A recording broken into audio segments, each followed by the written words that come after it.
A coronavirus testing site in the middle of a race course.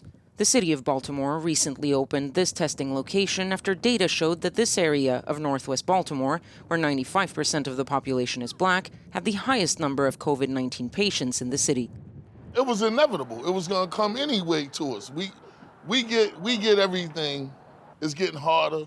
People getting prepared because people are going to be really broke, really stressed out, and when you're in them kind of neighborhoods, people start preying on the weak.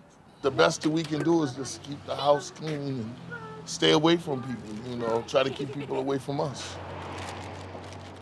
I have COPD, and I know it can infect me quicker, so I just stay in the house and do what I have to do in the house and get my son to do everything for me. Are you afraid? Yes, I'm very much afraid. Data published by the Center for Disease Control shows African Americans are disproportionately affected by the coronavirus. Here in Maryland, black residents make up less than a third of the population but represent 37% of COVID-19 cases and 44% of deaths. For Dr. SLOCUM, the coronavirus is simply emphasizing pre-existing inequalities. What COVID-19 does is it illustrates and exemplifies the disparities which already exist in our healthcare system already. So, as you can imagine, access to healthcare, pre-existing conditions are some of the things that are most prevalent in communities of color.